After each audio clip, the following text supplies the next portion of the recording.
Estas son las primeras imágenes del sur de Quito. Postales de haciendas. Herencia colonial y republicana.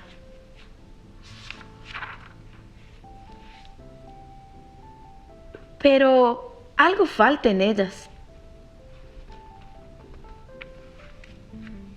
No hay rastro humano.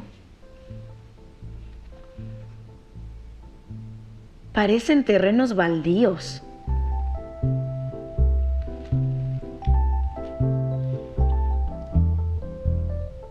Documentos como este avalan la propiedad de distintas porciones del sur para las élites sociales, eclesiales y militares.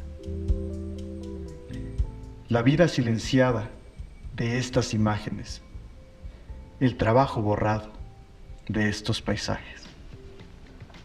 Oye, Nico, ¿dónde está la gente del sur?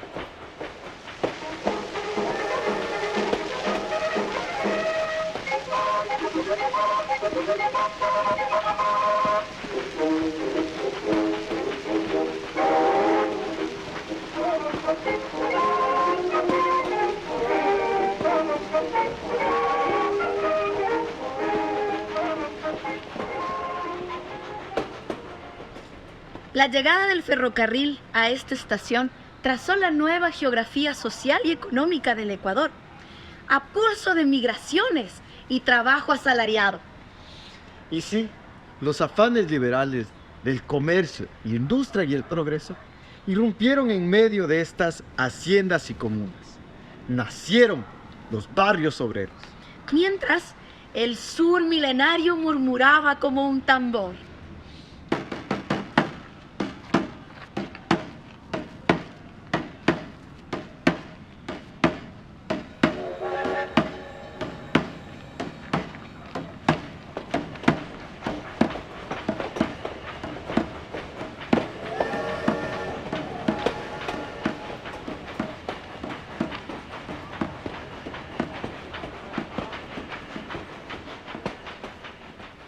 Con la llegada del ferrocarril se pudo unir la costa con la sierra y había un proyecto que llegó hasta Pelileo de construir un ferrocarril al oriente. La importancia del ferrocarril radica en que es una empresa de transporte masivo para carga, pasajeros y ocasionalmente turismo. Los precios de pasajes y carga eran sociales y el programa de la construcción del ferrocarril no ha sido quedarse en Chimbacalle, sino avanzar hasta el Ejido y luego hasta la Colón y 6 de diciembre, lo que hoy es el Baco Ortiz. Pero se encontraron un obstáculo, el río Machangara. Se crean en ese entonces los barrios la Ciudadela México, se crea la Ciudadela Los Andes, se crea la Ciudadela Pérez Payares, se crea el Pobre Diablo y todos los que están en el entorno de Chimbacalle. Y eso le vino a dar más vida a la ciudad, porque aquí era un centro de actividad comercial, industrial, permanente.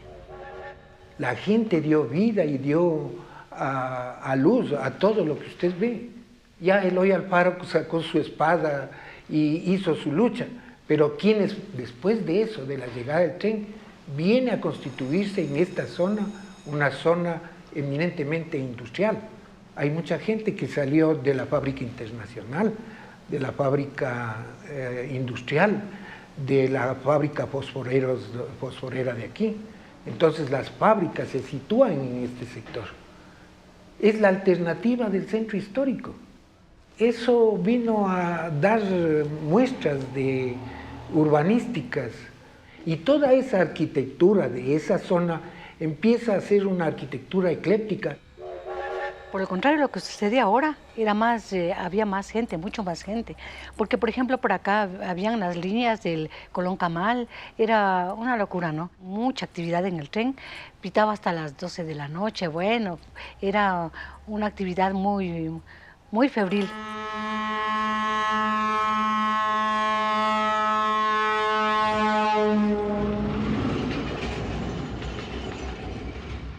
De pequeños era algo negativo, le sentíamos como algo negativo, ¿no?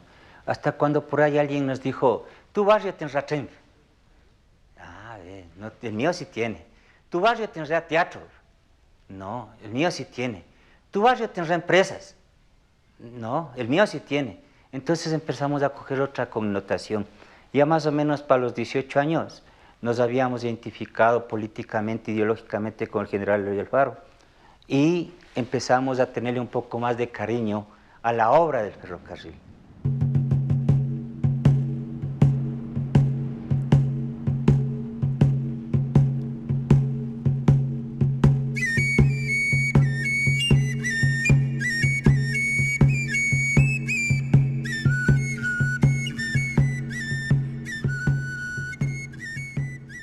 La historia mía es una historia muy linda. Yo no soy de aquí, yo nací en Píllaro, lo conocí a mi esposo, a los 15 años yo me casé y vine a vivir acá a Chiliburo. Soy bien orgullosa porque mis suegros eran descendientes de la comuna Chilibulo Marcopán Balaraya. Mi suegro era uno de los gobernantes de la comuna, él llevaba su comuna en alta y como los hijos no cogieron eso, yo como nuera, como hija segunda que él me decía, yo cogí. Y qué orgulloso es estar en el medio de dos apus, en el medio de dos cerros sagrados como son Ungüí y Chilindalo, con quien yo también trabajo, con quien yo curo, con quien yo converso. Se llama Ungüí porque Ungüí viene de Oncoy, en el quichua, y eso significa enfermedad. Pero ¿por qué se llama enfermedad del cerro? Porque era donde ibas a curar las enfermedades. Porque cuando el sol se oculta por ahí, entonces por ahí despides las enfermedades. Y había un montón de plantas, hay un montón de plantas, entonces la gente sabe de plantas. La gente baja de ahí plantas a vender los martes y los viernes, por ejemplo. Entonces hay un conocimiento profundo de las plantas y como todo aquí el país, ¿no? Tenemos una cultura enraizada, una cultura milenaria, donde la medicina está ahí. No utilizamos mucho el medicamento, porque utilizamos las cosas, las hierbitas, porque eso de los abuelitos hemos aprendido eso. Para un lastimado, que oigo que corren, algo se les pasa, corren al doctor, no, nosotros no hacemos eso. Un mal aire que dice estoy decaído, me duele la cabeza, yo mismo le soplo el trago fuerte. Aquí tenemos la ruda, les limpio con la ruda y ya está. Yo vengo de una descendencia autóctona de la Magdalena. Mi abuelito se llamaba Francisco Pillajo Pilapaña. Era casado con la señora Isabel Achig. Estoy hablando más o menos de unos 120 años atrás. Esa es la característica principal de aquí de la gente de la Magdalena. De apellidos de descendencia indígena. Y lo digo con mucho orgullo. Porque mi abuelitos fueron indígenas y yo mantengo eso. En el caso de Quito, la Fundación Española estaba al norte del Yavirac y el pueblo de indios principal con su cacique estaba al sur en la Magdalena, en Machangarilla. Ahí estaba esta polarización. Y lo interesante es que los mapas coloniales de Quito solo muestran la fundación española y no muestran esos mapas el cacicazgo que estaba, el pueblo de indios, como decían en esa época, que estaba al sur. Creo que ahí ya se generó una polarización total. En el Quito solar milenario pensamos que la modernidad falló. Esto ha permitido que no seamos homogéneos. Y es interesante que de ese proyecto no finalizado es donde emerge las comunidades, los barrios, desde formas no hegemónicas.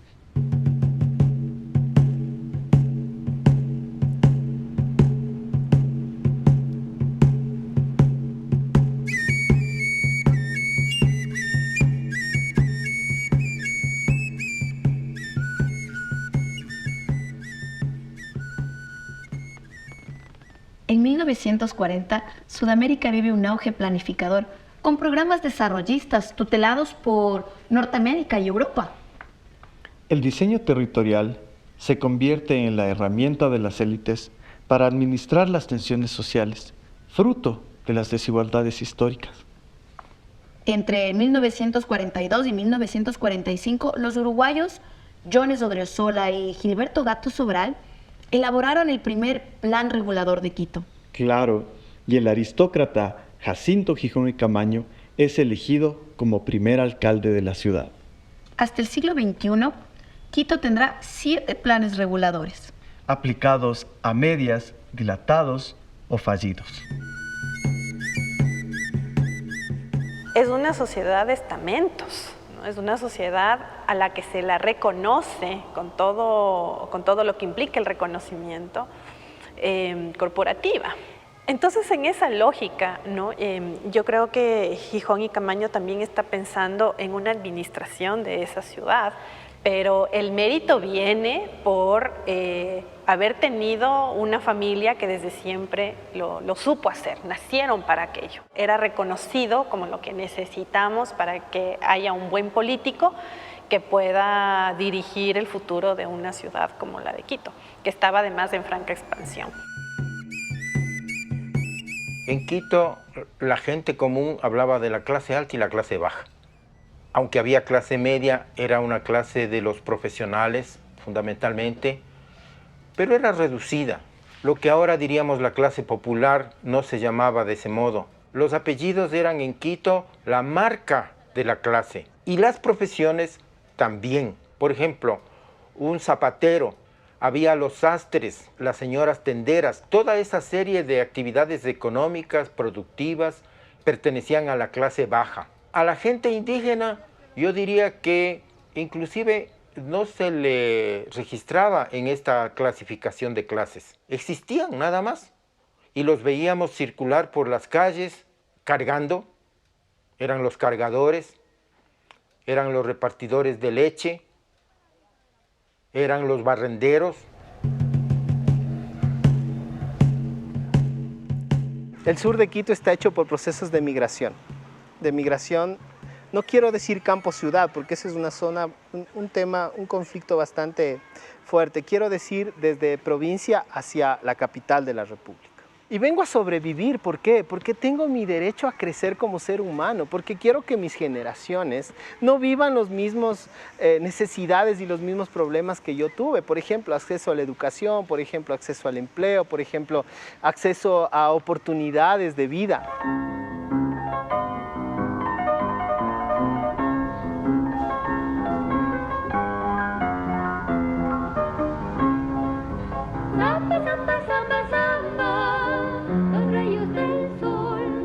Desde la época en que se hacen esos primeros planes en los 40, por ahí, con Odriozola, en fin, que ya dibuja la segmentación y la segregación de la ciudad, eso ya marca, ¿no? O sea, le genera una marca que al principio de esa época, cuando se hace la Villa Flora, ¿no es cierto?, que es uno de los barrios más lindos de Quito. Pero aparte de eso, fue un poco tierra de nadie, salvo la Magdalena, ¿no es cierto?, Chillogallo, Lo demás eran llanuras, potreros, campo abierto. En 1945 John Odriozola viene y estratifica la ciudad, ¿no? Dice, a ver, al centro vamos a poner esta célula donde va a estar el centro político y económico. Más al nortecito, no estoy hablando de barrios, sino más al nortecito, Mariscal, etcétera, etcétera, vamos a poner a las señores de la ciudad. Y Eduardo Kingman maneja una categoría súper interesante que reconoce a los señores de la ciudad como aquellos herederos del derecho de vivir en una ciudad, que es Quito.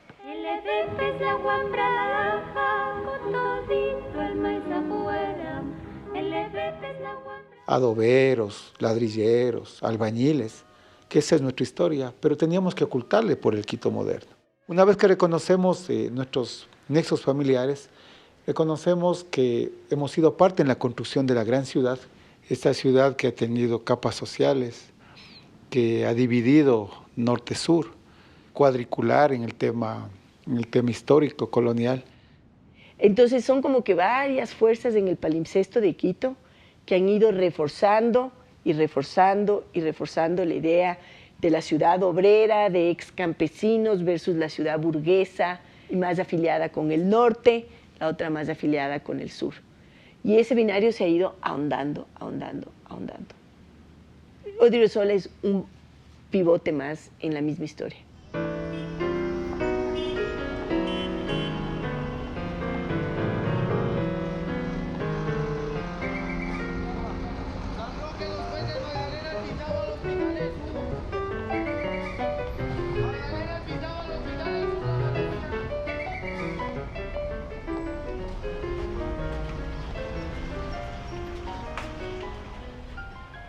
Los censos, la ayuda internacional nos convierten en cifras, sin rostro ni nombre. La llamada vivienda social impulsa los espacios mínimos y el endeudamiento permanente. Vivir para trabajar y trabajar para pagar. La familia, como la promueve el Estado, el mutualismo, la banca, no existe. Somos una sociedad compleja, de familias ampliadas, muchas veces rotas. La ciudad sur es más que una fábrica. Es una constelación andina, un organismo vivo.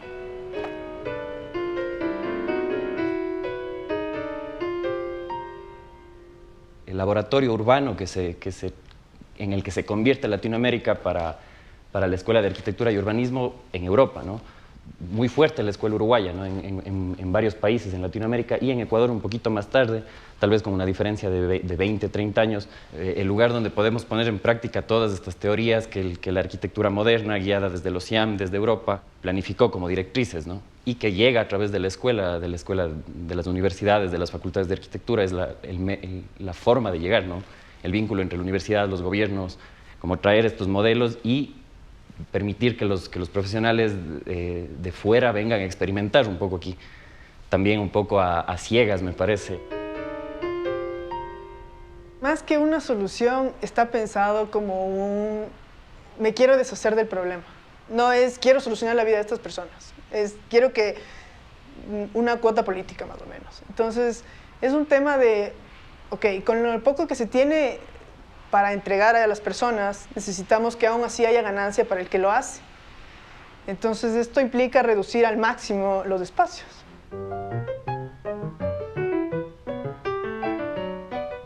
El cuartel que tenemos aquí es conocido del Chimborazo.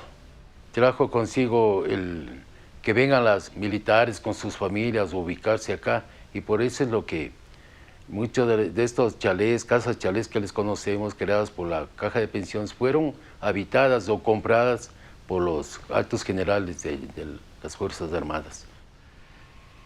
Fuimos a vivir a la Villa Flora. Este era un programa del Seguro Social, ¿no? Entonces, la gente era escéptica, porque nosotros nos pasamos a vivir allí, o había demanda poca, ¿no? Y hubo mucho tiempo en que no se vendían esas casas. Fue poco a poco poblando, sino la mayor parte eran maestros, militares, policías, abogados, o sea, profesionales, clase media, ¿no? Provinciana. Santa Ana nace como barrio como ciudadela de Quito con el alcalde de Chiriboga, Villagómez. La mayoría de propietarios eran gente que trabajaban en el camal que nosotros llamamos comúnmente la empresa municipal de Rastro. El límite prácticamente era el río Machángara. Eloy Alfaro, cuando vino de Guayaquil, llegó por el puente Alfaro por Santa Ana, cogió la avenida 5 de Junio y posteriormente, desgraciadamente, fue llevado al Panóptico, en donde todos sabemos lo que pasó.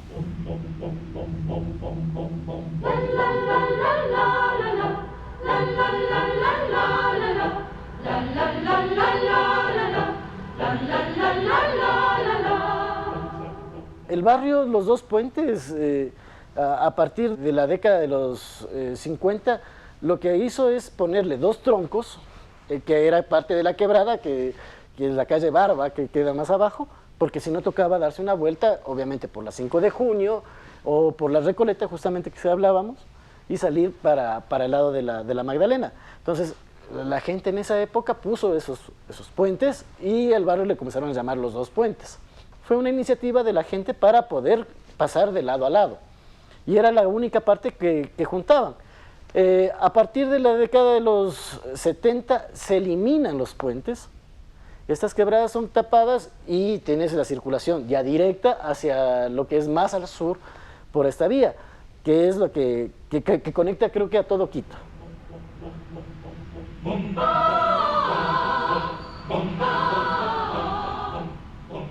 El hecho que sea un barrio fronterizo, un ejemplo, siempre una frontera conlleva tener un montón de encuentros culturales. Pasaron a vivir gente de Quito, del sur, gente de provincia, gente de la costa y gente del oriente, porque sabían que en el centro podían encontrar trabajo. Y además en el centro quedaba, hace unos 50 años, en la 24 de mayo, quedaba el terminal, y casi la mayor cantidad de gente se dedicó y se puso a vivir en el Panecillo. Para esto de la Virgen que tanto se toma en cuenta, ¿no? Eso fue una imposición. En el barrio siempre se quiso poner el Atahualpa. Y hoy más, o sea, no es el hecho solo que le da la espalda al sur. No es eso, sino es la hegemonía, la imposición.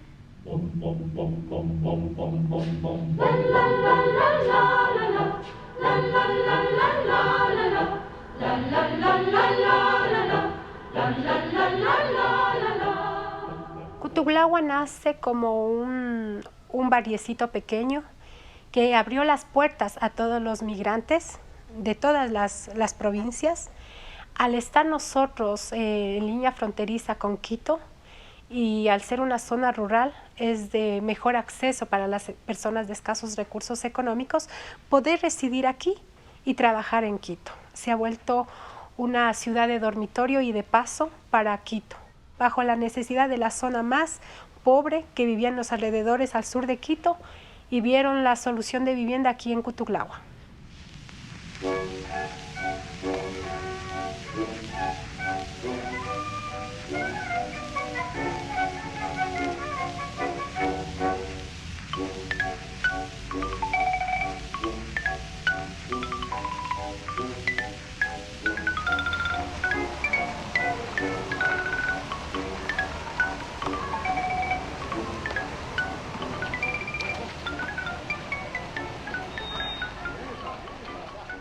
Los obreros del ferrocarril que se instalan en Chimbacalle, y a su vez, en este caso, Eloy Alfaro, que es el que permite que todo esto suceda, también otorga a través de acuerdos que la asistencia social en ese instante se llamaba así, la Caja del Seguro Social, les otorgue terrenos. La ferroviaria baja para que construyan sus viviendas y la ferroviaria alta para que si en algún momento quieren sembrar, pues ahí siembren y tengan sus parcelas agrícolas.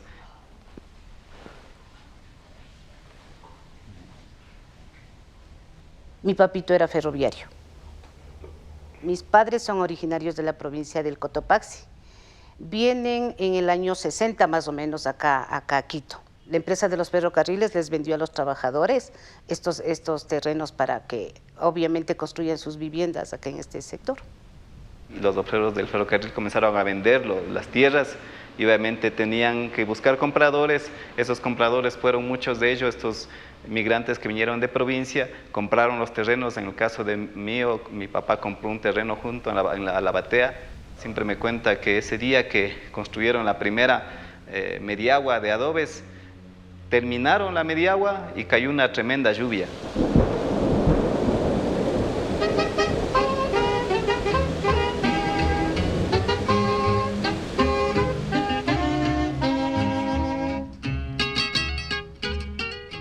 El barrio que ahora es Ciudad de la Atahualpa 1 y 2 prácticamente no existía, estaba en su inicio.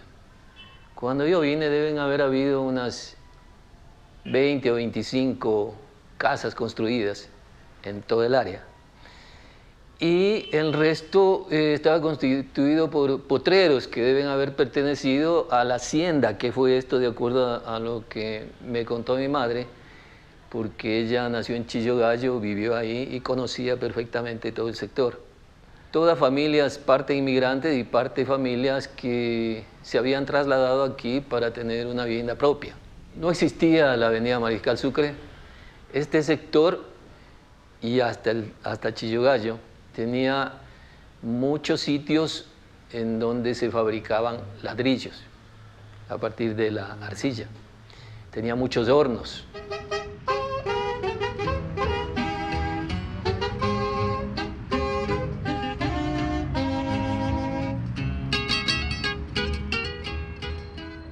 Por el 75 que vinimos a vivir aquí donde estamos ahorita.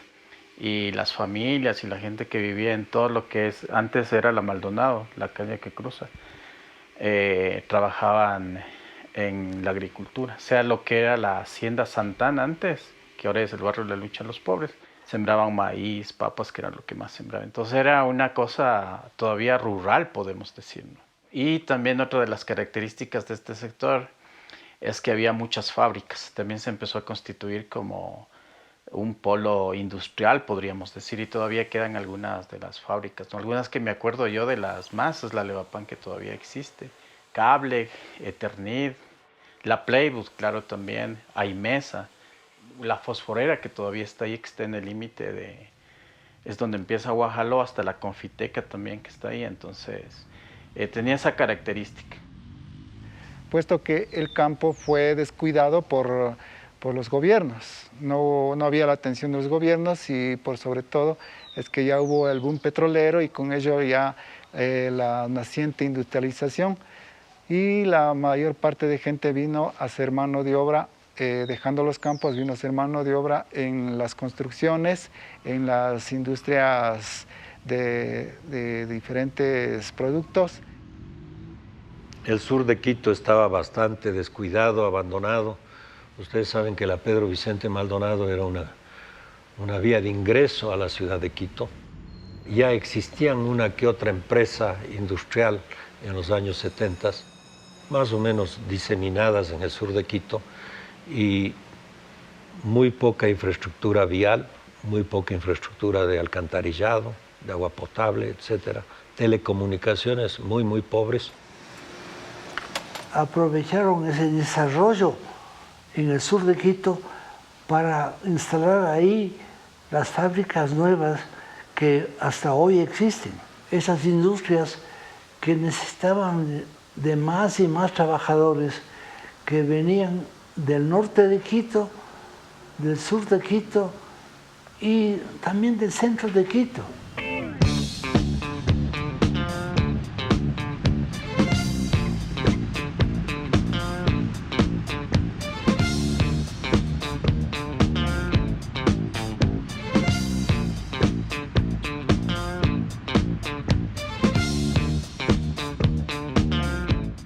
Bueno, como hablamos antes, es un modelo impuesto, ¿no? Esto de los intercambiadores, que todo se hizo en la época de Sixto, el tema de los túneles, o sea, ¿bajo qué visión? Una visión americana de la ciudad. Hay un desbalance realmente en cómo se está planificando la ciudad, qué presupuesto se está dando a cada parte de la ciudad. Es un tema de exclusión evidente.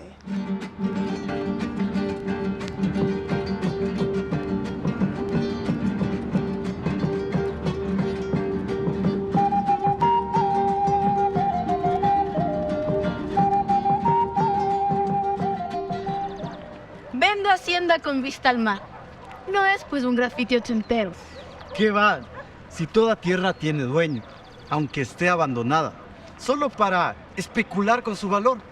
Pero más allá de toda propiedad, tenemos la parcela de la memoria. Puñado de mote, platillo de locro.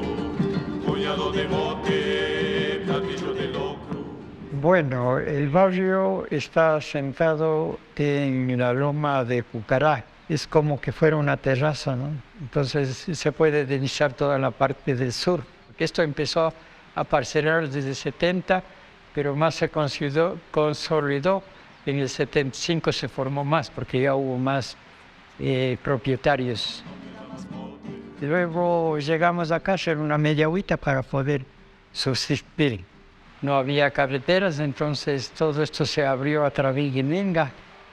Aproximadamente Oriente Quiteño tiene 32 hectáreas aproximadamente.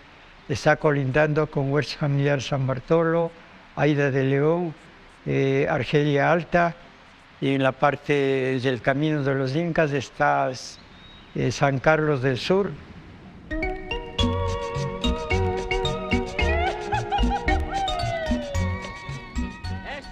Cuando nosotros llegamos a la Argelia, realmente la información pasó entre conocidos y llegamos a enterarnos, mi papá y mi madre llegaron a enterarse de que estaban haciendo una lotización en esta zona. Y eso nos permitió ya salir de la ciudadela de Músculos y Rieles, que era básicamente, ahí eran de ex trabajadores que trabajaron en el ferrocarril, esta ciudadela, que por eso se llamaba Músculos y Rieles, y tenía una vinculación también directa con el mercado, en esa época el Camal, hoy conocido como el mercado del Chiriaco.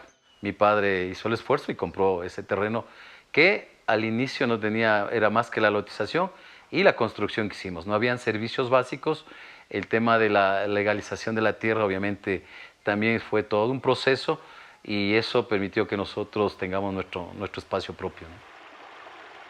De la hacienda, una partecita perteneció o compraron, mejor dicho, los trabajadores de casa, cooperativa Hogar del Trabajador. Y cuando llegamos a la Argelia, eso era la maravilla, era un paraíso. Habían quebradas, en las quebradas nos bañábamos, en las quebradas lavábamos la ropa. Papá hizo una media agüita con material reciclado. En la casa de alguna persona con dinero, renovó su casa y sacaron las ventanas, las puertas. Mi papá llevó eso y hizo una casita de ladrillo. Era una media agüita donde fuimos o sea, fue muy lindo vivir ahí.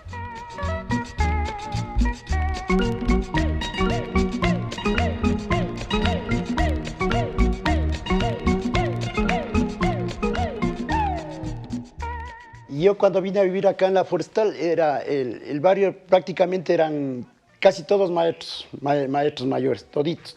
Venían de La Tacunga, venían de Ambato, vinieron de Baños, o sea que todo tipo de gente, hubieron también militares. Toda la calle de la Acción Cívica era puro ladrilleras, Acción Cívica para abajo, había unas 3 abajo y justo al lado de mi casa en la Acción Cívica y Salvador Ortega había una ladrillera. Agua no había, nos pusieron un grifito de agua que teníamos que hacer colas y las peleas ahí pues con las colas, entonces nunca hubo agua. Canalización igual no había canalización.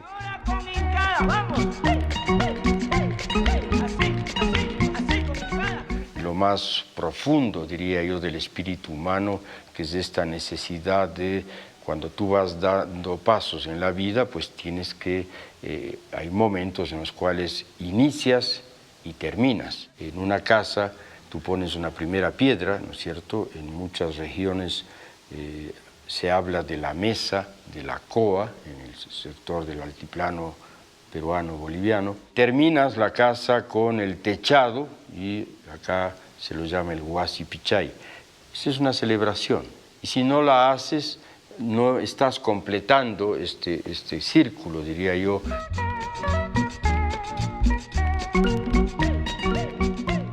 Cuando ya terminamos la casa, hicimos la bendición de la casa. Nuestra Virgencita es la dueña de la casa, porque ella nos ha bendecido, nos ha sacado adelante a nuestros hijos y nos ha dado todo lo que tenemos aquí. porque eso sí, nunca hemos perdido la fe.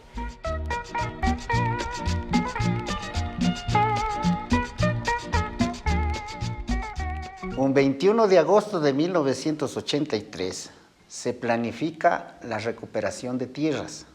Esta se llamaba Cooperativa de Vivienda Popular Lucha de los Pobres.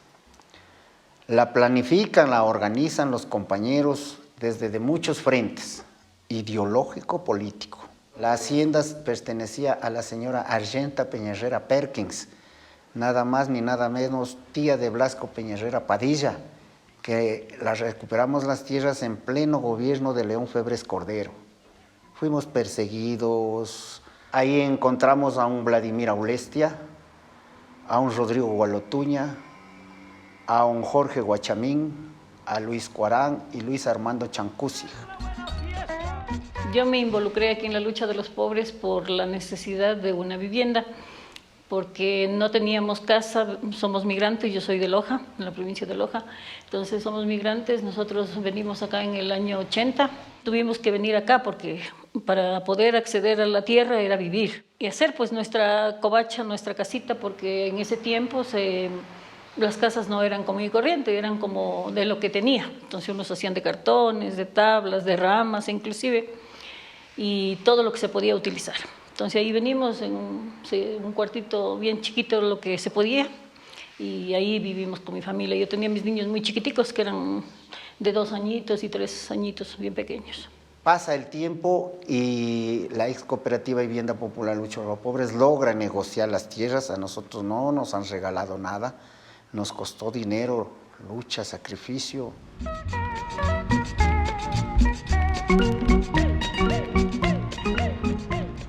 Mi mamacita fue la primera compradora aquí en esta urbanización. Esta urbanización es huertos familiares. Le ha dicho, está vendiendo unos terrenos por la hacienda Ibarra. De eso queremos ir a ver dónde es para comprar. Entonces ahí la señora le ha dicho, esto es bien arriba. Aquí nomás de Lorenzina para arriba. Están vendiendo los lotes y recién están comenzando a vender. Váyase a la basílica y hable con el padre Adolfo Bravo. Y cuando nos entregan el lote, dice que era 5,000 de entrada y 500 mensuales de sucres. Entonces ya dice, pagando la mitad, nos entregan el lote. Entonces ya sí todo me daba, este tiempo jovencito, trabajaba, tenía clientela.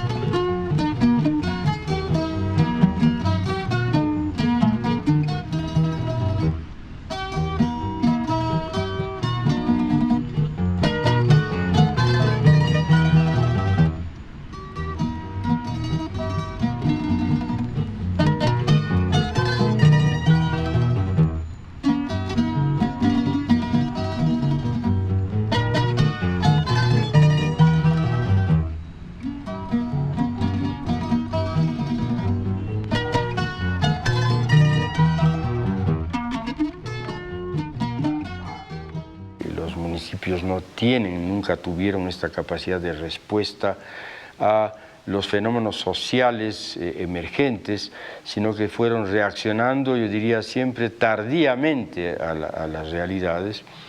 En esas condiciones, pues la ciudad no crece como un organismo planificado, sino más bien está siempre desbordado. Y creo que eso plantea severas críticas a la manera de gestionar desde la administración pública el desarrollo de las ciudades. La problemática de la vivienda, al fin y al cabo, es la problemática de un déficit que existe porque nuestras ciudades han explotado.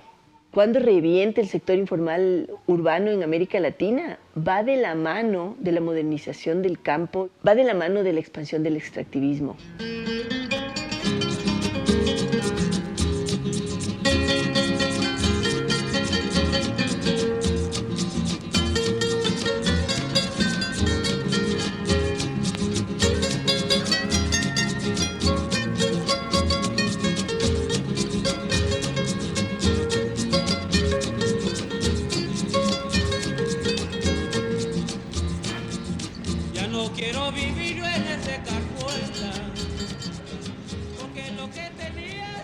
En los barrios populares se puede sentir la abundancia y la crisis, el repetido discurso del progreso nacional. Con el tiempo, la ciudad sur deja de ser un paisaje fabril. El país se globaliza y la única ley parece ser el mercado. La vivienda social se vuelve repetida cíclicamente en los discursos políticos. Es que les da réditos inmediatos. Las instituciones ejercen poder y casi siempre las comunidades son afectadas.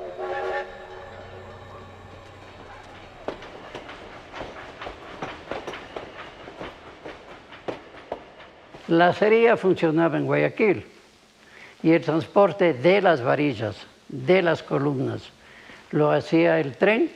En 24 horas estaba aquí la carga y había tanta necesidad de esa carga que ni siquiera le daban aquí chance para que bajen la carga, sino que de la plataforma directamente pasaba a los carros del Banco de la Vivienda para llevarle aquí nomás a lo que ahora es el Hospital Quito Sur del IES. Ahí funcionaban las bodegas.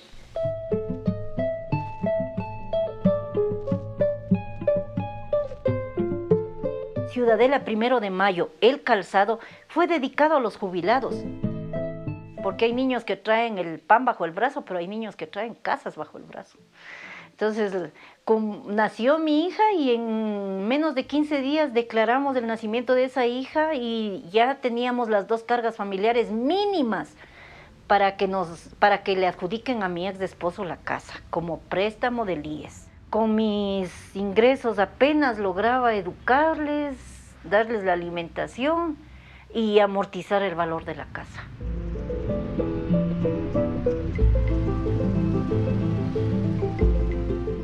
Yo llegué acá a la Mena 2 cuando tenía 9 años. La primera generación de los fundadores del barrio se juntaban ahí y comenzaban a hacer las mingas para poder ir marcando por dónde es que iban a hacer las líneas de fábrica, por dónde es que iban a estar sus terrenos.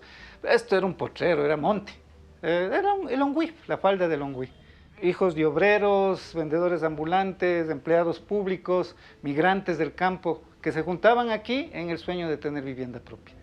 Y en esa vivienda propia era como una utopía y todos me imagino que se imaginaban o que querían tener algo bonito.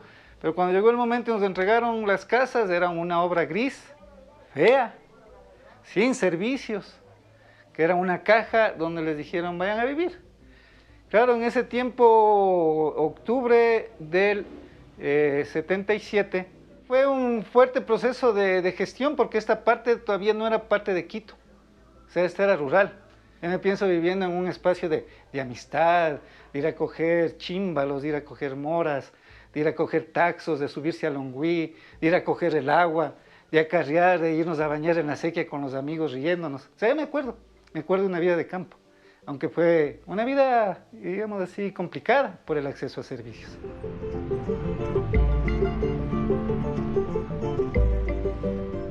Quería tener algo propio.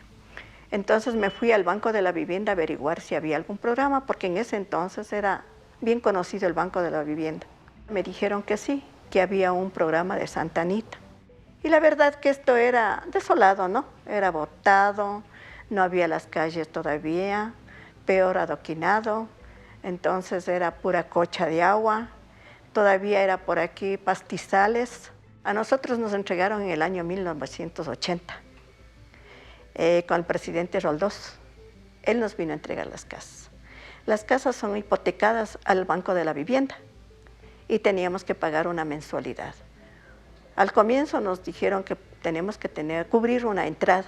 La deuda era para 25 años, pero dando gracias a Dios por mi esposo y por mí, pagamos a los 14 años la casita.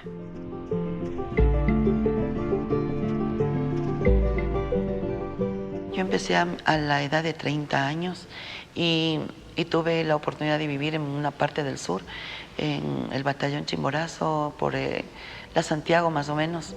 Conjuntos casi no había como el tiempo de hoy.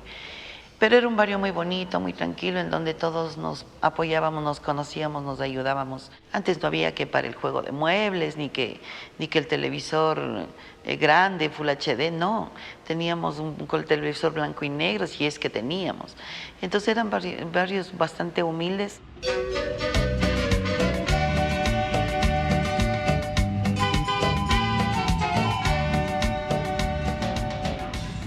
Este plan conjunto es planificado en el 73 y así sucesivamente se fue como adaptando a los procesos históricos.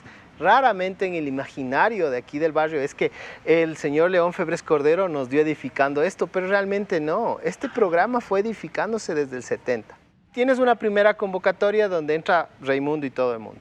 En una segunda convocatoria, vista a la oportunidad de acceder a casa, acceden funcionarios del gobierno que tenían cierto poder adquisitivo para pagar el crédito, porque ese es otro de los mitos, verás. Cuando te dicen, es que esto es vivienda de interés social y está destinado a personas pobres, es mentira, porque tú para pagar necesitas una cuota mensual de por lo menos un 50% de tu sueldo. Verificas cuál es la calidad de construcción de cada una de las manzanas, son diferentes.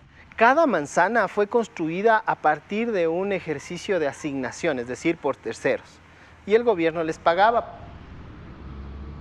Estaba el watchman, que es la persona que cuida la ciudadela, que tiene un lugar ahí, un espacio para vivir y cuidar hasta que ya hagan las entregas de las casas. Y yo, y mi familia, mejor dicho, fuimos con 2 hijos y no había nadie más y no había agua todavía en las casas y no había luz.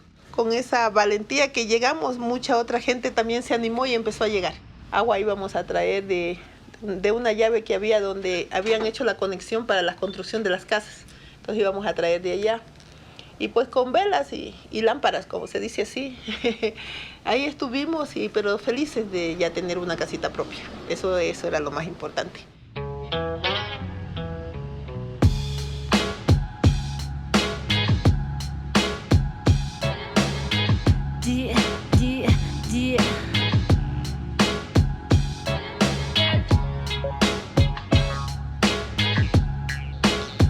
Rosa blanca, babe. Yo. Traigo la receta directo pa' tu cabeza. Con un tema las cago, rimar siempre mi destreza. La cosa en los malos ratos cuando a mí algo me molesta. Rimas crudas como la vida serán siempre mi protesta. Me cae a la verga la gente que deja que su ego crezca por tener un par de billetes. Nosotros trabajábamos en FAME y entonces ahí entró una licenciada, Miriam Calero, y ella pues se interesó por todos nosotros, todos los trabajadores, y dijo, cualquier persona que quiera interesarse en obtener las casas en Solanda, entonces que se hagan anotar. Teníamos que pagar una mensualidad, teníamos que ahorrar lo que más se pueda para poder obtener la casa, debido a las necesidades porque era muy pequeño, 65 metros todo el terreno. Entonces nosotros nos vimos en las necesidades de ampliarle, por cuanto estaba prohibido. Lo que hicimos fue básicamente aprovechar que el barrio estaba empezando, que la Fundación Mariana de Jesús estaba presente, pero que había un montón de necesidades todavía. El barrio estaba en veremos. La Fundación Mariana de Jesús no lo había visto, o quizás lo vio, pero en todo caso ellos estaban más interesados en sectores que podían pagar, porque eso no eran las familias más pobres, eran sectores que tenían un ingreso fijo, ¿no? Que podían de todas maneras pagar sus cuotas de la vivienda.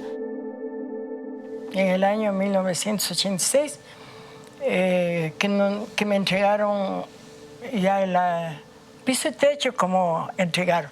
Era la cocina, el baño y una pieza, nada más. Me iba a recoger los poquitos de ripios que sobraban. El agua traíamos de la quebrada para construir. Con mis hijas, una vez nos rodamos con los baldes de agua, nos rodamos hasta abajo. Ya terminando, traíamos agua para poder hacer este cuartito. La fundación sí tuvo parte fundamentalmente a través de un equipo social que tenía presencia completa allá en cuanto a la investigación socioeconómica y todo demás de las familias. Pero no era la fundación la que adjudicaba, no era la que entregaba las escrituras. No, eso todo fue de la Junta de la Vivienda. Hoy día una urbanización como la de Solanda no se hace, pero se hizo y naturalmente eso lleva consigo muchos problemas. La experiencia de Solanda a la Fundación no fue demasiado agradable. Entregar tanto número de casas a tantas familias significa que si entregas a 70 te quedan 30 resentidas. Venimos a vivir aquí en un plan piso-techo, creado por León Férez Cordero y cuando estaba de presidente de la Junta Nacional de Vivienda, Sixto Durán Ballén. Y ganaron un concurso y un premio de este programa de vivienda. Pero en síntesis es admirable de que haya ganado un premio de vivienda, todo lo que es Solanda, primeramente en unos terrenos que eran pantanosos y en una situación bien delicada para construir. Y pensaron que aquí en Solanda iban a vivir gente muy pobre, demasiado pobre. Y nunca pensaron que iba a progresar a ser una ciudad dentro de la ciudad como es hoy día.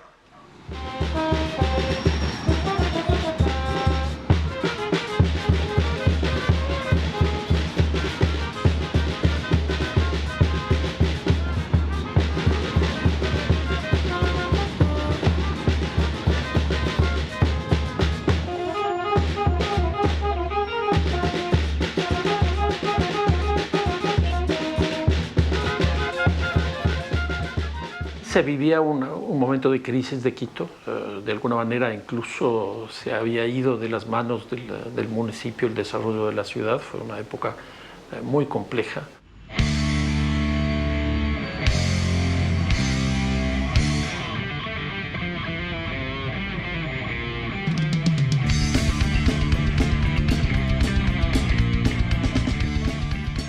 Hay un proyecto de vivienda ahí en el sector de Guamaní, en Caupichu.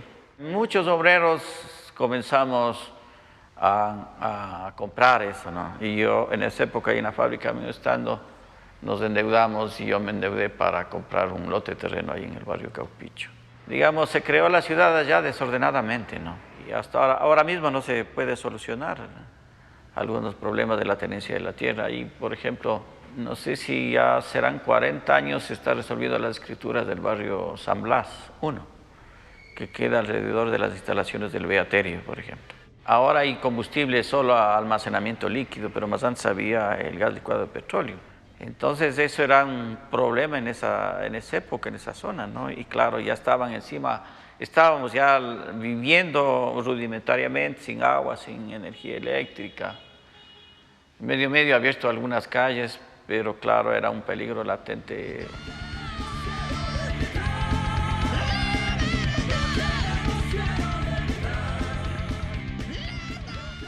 Usted sabe que la gente que venimos de la costa es un tremendo cambio de clima.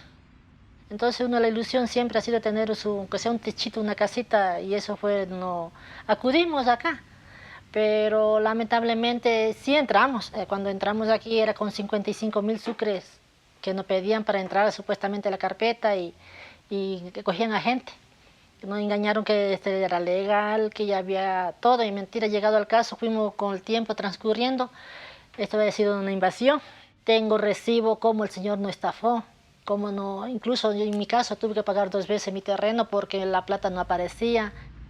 Nosotros aquí sufrimos 2 veces un desalojo porque estos terrenos eran de ferrocarriles del Estado. Y usted sabe que cada uno defiende sus bienes, ¿no? La lucha fue dura porque nosotros como ilegales nos dicen que somos ilegales, pero para cobrar el impuesto predial ahí no somos ilegales, ahí somos legales.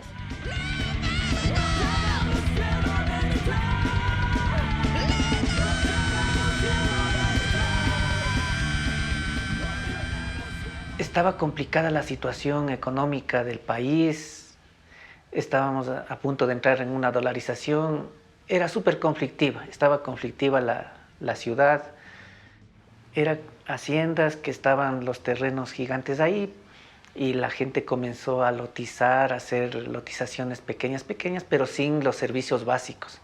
Entonces lo que uno quería era mirar, ver qué hacer, dónde no pagar el arriendo. Al comienzo era un plan de vivienda, que tenían planificado hacer un plan de vivienda, pero nunca se lo hizo, y como ya habíamos adquirido estos terrenos, se pasó a cada uno de los socios para que se haga cargo ya la gente misma. Entonces ahí es donde yo también estaba metido, involucrado en esto, y comienzo a organizar con los compañeros y digo, vean compañeros, ya hemos pagado del terreno, pero veamos qué hacemos. En este sector, bueno, hasta ahora también viven gente migrantes de otras provincias, especialmente de Cotopaxi, de Tungurahua, que viven el sector indígena en especial.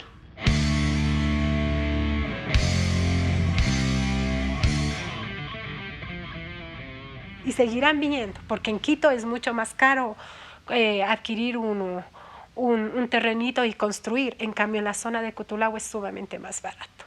A pesar de no contar con los servicios básicos, pero ellos se los acomodan, la necesidad de vivienda que tienen, ellos se acomodan el subsistir, tratar de sobrevivir el día a día aquí. Y que el Estado no nos pueda abastecer de eso, a eso le llaman informalidad, a que la gente busque sus propias soluciones.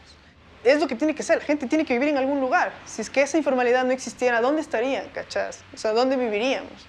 Porque inclusive en los sectores medios y altos hay una informalidad, si es que hablamos que formalidad es presentar un plan, ¿ya? Y tener una aprobación del municipio.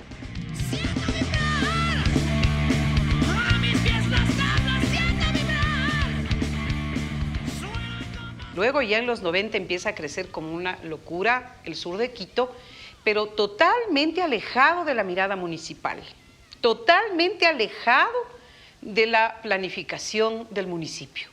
La única visión que recuerdo de planificación fue la que dejó el difunto Paz, y que es Ciudad Quitumbe.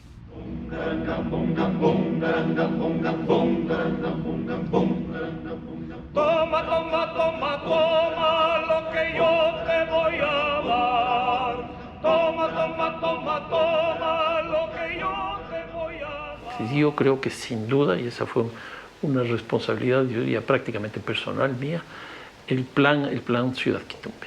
Ese era un proyecto que daba la posibilidad de articular el municipio con el Ministerio de Desarrollo Urbano y Vivienda, es decir, con el Gobierno Nacional, de establecer acuerdos con las empresas industriales que estaban localizadas ahí, también con las cooperativas de vivienda del sur, como la organización que existía ahí.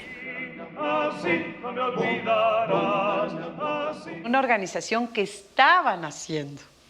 Y justo es aquí en el mercado mayorista. Había gente que quería tomarse la tierra, tomarse. Porque claro, se venía de luchas sociales muy potentes, ¿no? Como la lucha de los pobres acá al sur, por ejemplo. Y ahí hubo un dirigente social de acá del sur que dijo, no, la toma de la tierra no es el camino. No, tenemos que entrar a exigir el derecho a la ciudad, y era la primera vez que yo escuchaba eso, ¿no? Y eso significa identificar un espacio adecuado para que podamos vivir bien.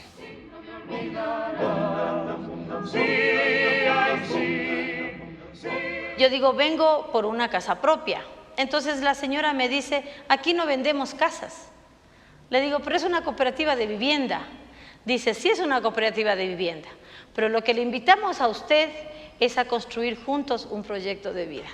Era, conoces el terreno, pero no nos trajeron al terreno, sino a mirar la quebrada. Imagínese hace 22 años que ingreso a la cooperativa, que el tratamiento de las quebradas era realmente, desde el municipio, un desastre, porque hasta el municipio ayudaba o mantenía el hecho del relleno de quebradas. Entonces, el doctor Fabián Melo, que era una persona muy visionaria, un líder realmente, que nos convenció de que era lo mejor. Nosotros necesitábamos resolver el problema de la vivienda y para ello nos unimos entre muchas familias para solucionar este problema. En este proceso se vio que además de la vivienda también tenía relación el medio ambiente. el hábitat, el entorno natural.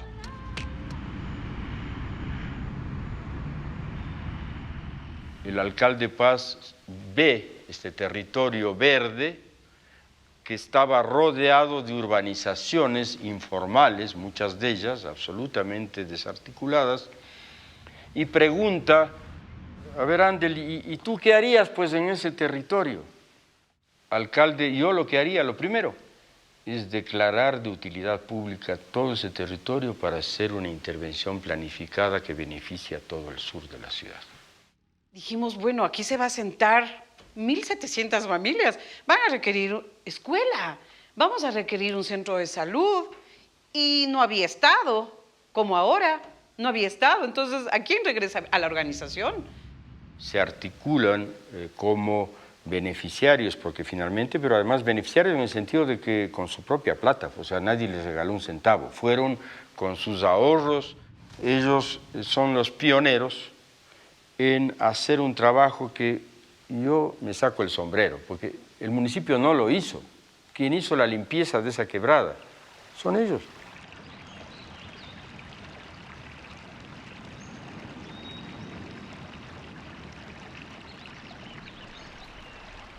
La ciudad Quitumbe se propuso ser sustentable, pero se edificó en un plazo prolongado y con muchas variantes del plan original.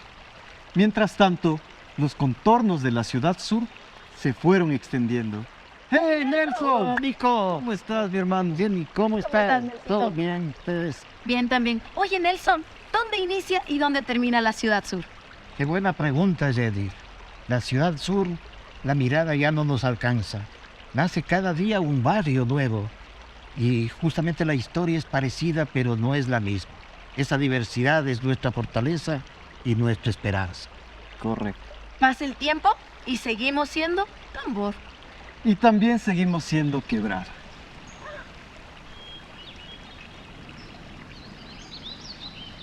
Y una preguntita, ¿ustedes dónde nacieron? Yo en Chimbacalle. Yo nací en la Magdalena, pero me crié en la Atahualpa. Yo a Cefún nací en Chunchi, pero desde joven trabajo en la Pillaflora.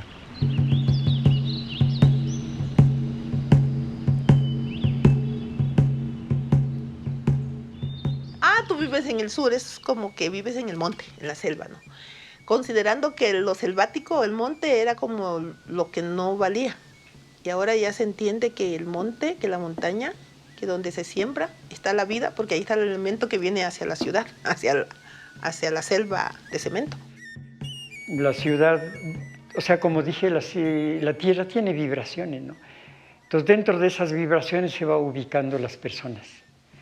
Y bueno, anteriormente acá, los anteriores que vivían, pues lo conocían, lo respetaban y lo iban ubicando, ¿no? Pero las urbanizaciones modernas que hicieron, pues no han tomado en cuenta sobre ese asunto.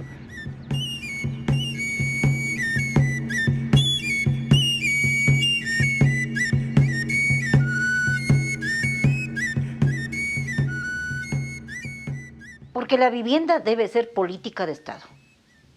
Las personas necesitan, las personas tienen derecho a una vivienda, así como tienen derecho a la educación, como tienen derecho a la salud. Esta ciudad que contiene a todas estas oleadas migratorias, y pienso en el sur y pienso en el extremo norte de la ciudad, en donde las propias estructuras tradicionales, digamos, de socialización como la familia y escuela y el trabajo no existen o se han debilitado, necesita una participación de lo público para construir continentes que produzcan identidad.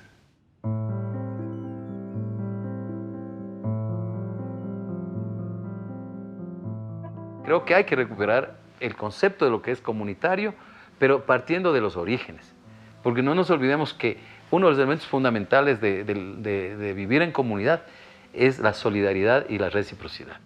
El sur de Quito fue levantado por las manos de la gente, de la organización social. Así, lo que existe es hecho con las manos de la gente.